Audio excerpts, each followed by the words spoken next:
What's up, guys? So I just wanted to go over a few things when it comes to like pitch recognition, plate coverage, kind of like an approach talk.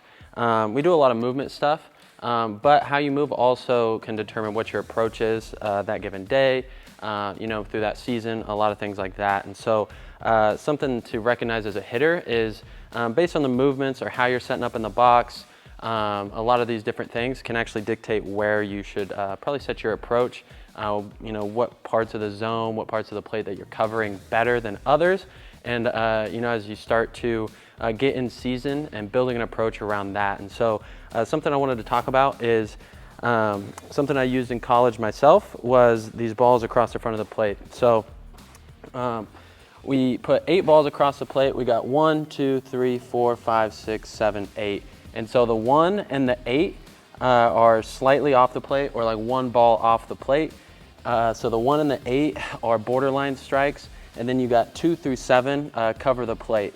And so with that, when we take batting practice, we hit off the machine, live, anything like that, we would use these as one, pitch recognition. And so coaches, you can use this setup as, what are you hunting? Really working on your approach. What are you hunting? Are you hunting 2 through 4, 2 through 5? Working more middle in? Are you working more of, like a 5 through 7, something like that, thinking off the plate as well. And so you can work on discipline. So batting practice, you can mix locations and really work on discipline where you're hunting at the plate. And then also too, knowing your strength zones. And so as you're hitting, you can go back and look at video. So like, for example, you can go back and look at video here. And if I start noticing that, like a 3, 4, 5, 6, more the middle of the plate, I'm covering really well, I'm hitting those hard, maybe that's something more of what we're hunting, whereas some hitters may have to think, like 5, 6, 7, 8, maybe they cover that part of the zone really well, or, maybe some hitters cover the 1, 2, 3, 4 really well. And so knowing your strengths as you start looking back at video here, knowing your strengths of what you should really be hunting, what your approach should be based on, and then also too, it can be a really good indicator for some things that you're not doing well. And so, for example, if a hitter tends to cover, 5, 6, 7, 8 really well, they could be losing some spacing, their directions well, or it's doing pretty good. And so they could be losing some spacing, and by spacing, I mean, so as I come through and I start to slot and get my barrel in the zone, my hip gets in the lane, I lose some spacing here. I may struggle with some inside pitches here, or maybe I push and maybe I'm a little closed off and I push or shift out of that backside. And when I do that, I may lose some spacing, which makes it tough to hit the 1 through 4. But I may have some decent direction, which really helps me stay on these 5, 6, 7, 8 balls here. And, you may cut them a little bit with some of the spacing issues that you have. But that's a good indicator of, maybe what to work on, or vice versa. Maybe you hit 1, 2, 3, 4 really well, and then you struggle with 5 through 8, something along those lines. And so that could be a good indicator that you're struggling with direction, right? And so the positions you're landing in, the angles you're creating, some of those things. And so then you know what to work on when you're in the cage, right? And you're not competing. And so for this, like a good example or like a roadmap is maybe you start to recognize these things, right? And you go in the cage and you work on, okay, this is what I want to get better at. But then as you start learning, you need to get better at these things, that's also a good indicator of how to build an approach, right?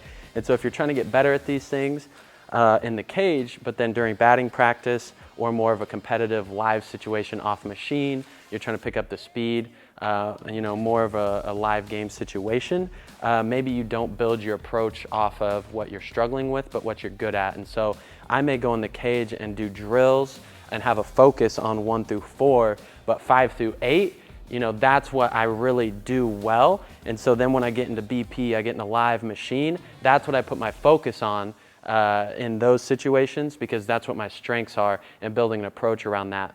Now, another thing where it can get a little complicated and can really help some hitters as well is maybe you have to think, 5, 6, 7 for you to have the best bat path to be able to cover a 1, 2, 3, 4 as well.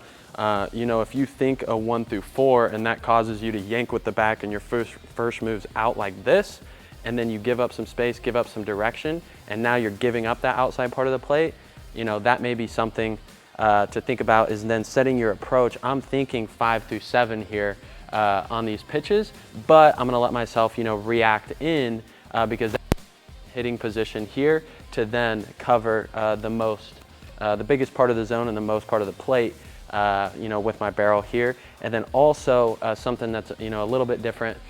We had Peabody here in a podcast, and he mentioned Cronenworth would think about driving a pitch that's up and in off the foul pole. Spent 2 weeks with Jake Cronenworth right before spring training ended, and the dude looks for a fastball up and in and tries to hit it off the right field foul pole every single flip, every single swing. And so likewise, sometimes for me personally, it helped when I had to think about a changeup down and in.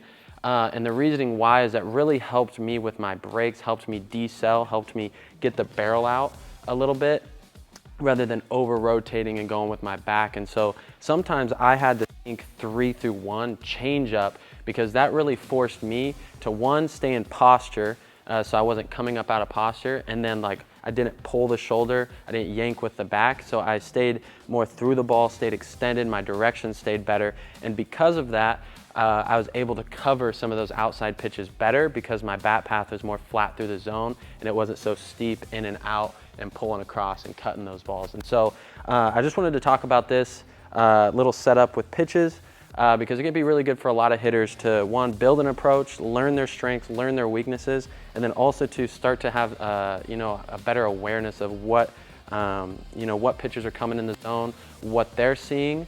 And then also too, if you think that something's a 1 or a 2, but then your coach is consistently saying, you know, that's a 4, that's a 5, you know, that could be a telltale sign as well, or vice versa, of kind of how you're moving. And so another example of that is if you think something's more in than it is, you're probably cutting yourself off a little bit.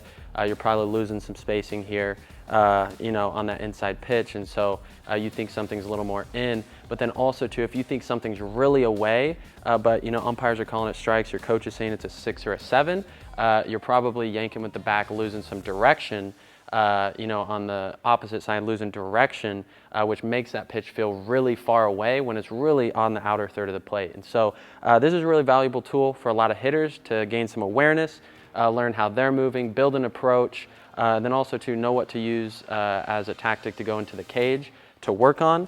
But then when you get into competition, build an approach of what your strengths are on. And so we use this a lot with our hitters to really give some awareness. It's really helped some of them understand of what pitches they should be attacking and what parts of the count.